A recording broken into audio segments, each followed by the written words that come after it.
Katsushika Hokusai is the undisputed titan of Japanese art.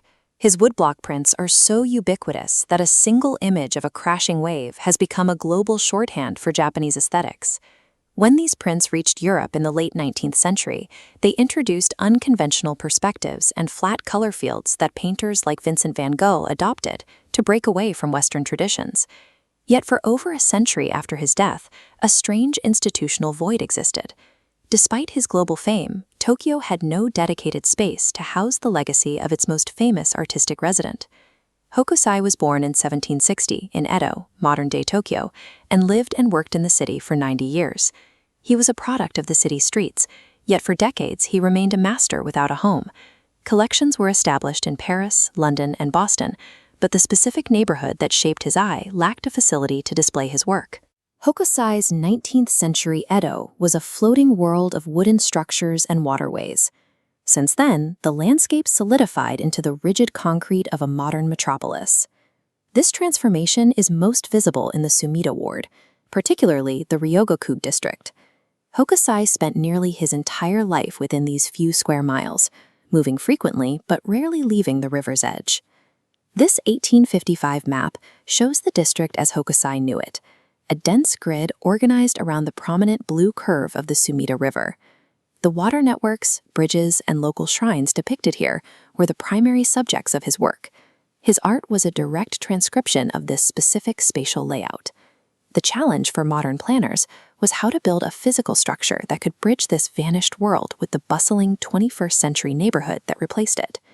To solve this, the city commissioned Pritzker-winning architect Kazuyo Sugina to design the Sumida Hokusai Museum. Her solution was a building composed of geometric aluminum blocks. The metal surfaces are designed to softly mirror the surrounding patchwork of old houses and modern offices. Functional constraints dictated the shape. Original ukiyo-e woodblock prints are made of organic pigments and paper that are highly vulnerable to light. They cannot be exposed to the sun without fading. This interior view shows how Sugima used slanted walls and angular cutouts to draw in natural light while ensuring it remains strictly indirect, protecting the delicate works on display. The floor plan reveals a space that is fractured by walkways at the ground level. This prevents the museum from feeling like a monolithic fortress, keeping it at the same scale as the surrounding urban blocks. The architecture functions as a defensive vault for paper that remains open to the visual rhythms of the neighborhood outside. Inside the permanent galleries, the focus shifts from the modern exterior to the intense materiality of 19th century production. Woodblock printing required an immense physical precision. Each image was the result of craftsmen carving away layers of cherry wood to leave behind only the lines of the artist's original sketch. Hokusai exploited this process to use innovative pigments like Prussian blue. In this print of Mount Fuji, he balances the saturated color of the mountain against the fine, jagged linework of lightning in the foreground.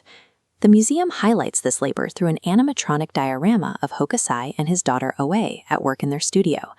The display contrasts the clean lines of the gallery with the reality of their living conditions, a notoriously messy environment where they slept and painted among piles of discarded paper.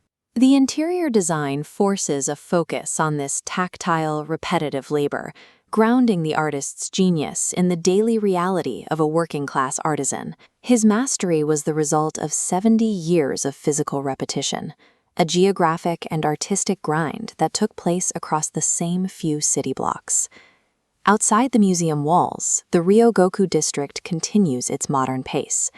Yet the underlying layout of the neighborhood and its cultural emphasis on traditional skills still follow the patterns Hokusai documented in his prints. The museum acts as a final, permanent anchor for an artist whose life was defined by constant movement. Hokusai's lifelong pursuit was to capture the essence of nature, most famously through his repeated studies of Mount Fuji. By placing these works back within the district where they were created, the museum returns the artist to his original context. It secures Hokusai's legacy in the specific neighborhood that first shaped his vision.